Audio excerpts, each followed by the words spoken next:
If you've ever looked at advanced physics or electrical engineering, you've seen it, e raised to I into kx minus omega t.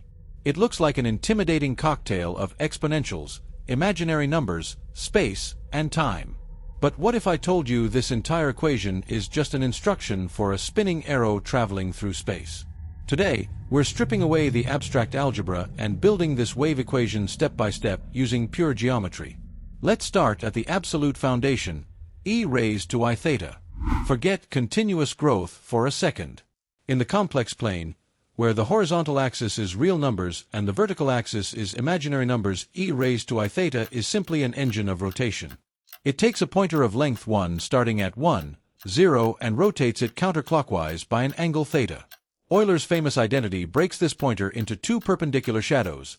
E raised to I theta equals cosine theta plus I sine theta. The real projection along the floor is cosine theta, and the imaginary projection up the wall is sine theta. At theta equals 0 degree, the pointer lies flat along the real axis at 1. At theta equals 90 degree or pi by 2 radian, it points straight up along the imaginary axis at I. At theta equals 180 degree or pi, it flips completely around to point left at -1. No magic, no trickery, just a one-unit arrow rotating on a dial. Now, what happens when we drop a real number a in front to get a into e raised to I theta? A is your amplitude dial. While theta determines where the arrow points, a dictates how long it is. Multiply by a, and you stretch that unit vector to length a. Its horizontal shadow becomes a cosine theta and its vertical shadow becomes a sine theta. Now let's take this arrow on a journey across space. Instead of a fixed angle theta, let the angle depend on your position x, so theta of x equals kx. Here, k is the wave number, or 2 pi by lambda. It tells you how fast the angle twists as you move down the x-axis. Imagine walking along the x-axis. At x equals 0, the pointer faces straight right.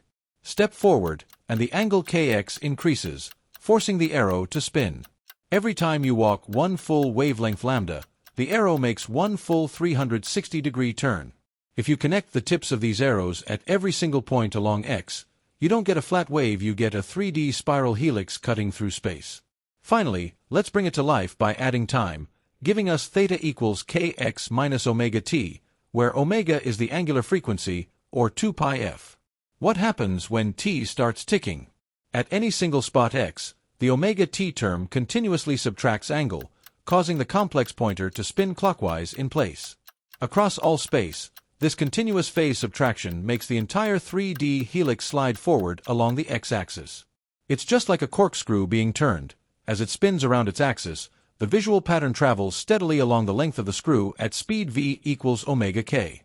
So why do physicists love complex exponentials over standard sines and cosines? Because real-world physical waves, like electric fields or acoustic pressure, are just the real-world shadow of this rotating 3D corkscrew. Real part of a into e raised to I kx minus omega t equals a into cos kx omega t.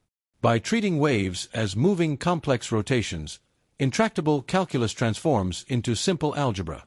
Next time you see e raised to I kx minus omega t, don't see a scary formula picture that's spinning corkscrew gliding through space and time. In part 2, we'll dive into the real magic, exploring key physics applications where these complex exponentials turn terrifying differential equations into effortless geometry, and showcasing the pure, elegant beauty of Euler's formula in action. See you there.